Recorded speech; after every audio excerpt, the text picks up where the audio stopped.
2 weeks ago, the European Union's embassy in Israel released a video by the President of the European Commission, Ursula von der Leyen, to commemorate the foundation of the Israeli state.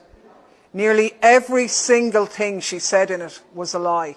It's time those lies were called out directly. 75 years ago, a dream was realized with Israel's Independence Day.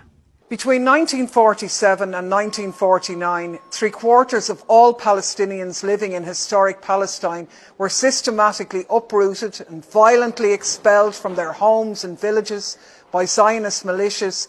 Over 4 million acres of land were stolen, 400 towns destroyed, hundreds of Palestinians massacred during the events that led to the creation of the Israeli state. This may have been the realization of a dream for Zionists, but for Palestinians, it was the beginning of a nightmare that has continued for over 70 years.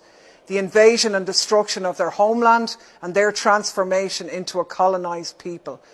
These events are known to them not as Israeli independence, but as the Nakba, the catastrophe.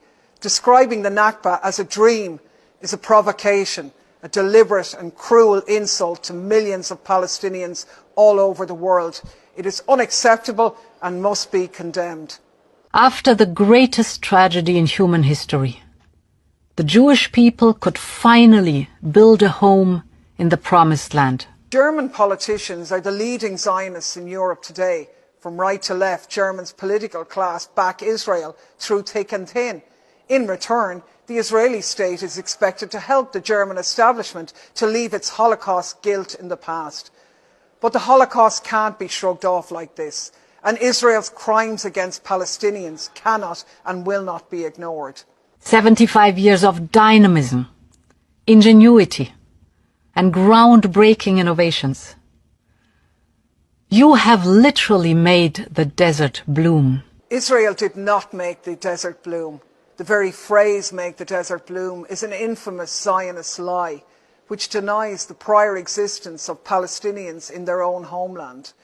It's so brazen in its revision of history that it's the equivalent to proposing that the earth is flat. And to hear a notorious propaganda lie like this come out of the mouth of the President of the European Commission is beyond disgraceful. Palestine before the occupation wasn't empty. It wasn't a land without a people for a people without a land. It was continuously inhabited for millennia by diverse peoples and communities, including Muslims, Christians and Jews. It has a rich, proud history, culture and traditions. The region was blooming long before the Zionist occupation, and it still blooms despite it. Europe and Israel are bound to be friends and allies. Your freedom is our freedom. Seriously? Israel's freedom is Europe's freedom? Where does that leave Palestine? The calculated insensitivity to Palestinian experiences in this address is quite blatant. The message von der Leyen wants to convey is, if you're Palestinian, the European Union doesn't care about you. Well, let's be very clear about this. That's another lie. Many, many people in the European Union do care about you. Many of us want nothing to do with a disgraceful apartheid regime. Ursula von der Leyen doesn't speak for us, and she's no right to say these things on behalf of the 447 million citizens of the EU. Today, we celebrate 75 years of vibrant democracy in the heart of the Middle East.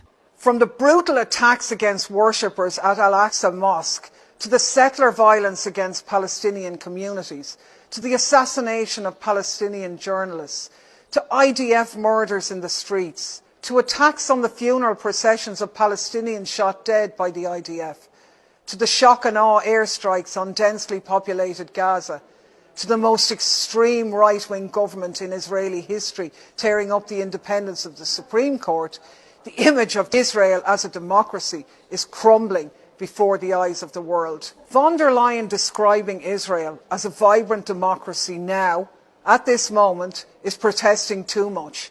It only makes it clearer what we already know. Israel is not a democracy.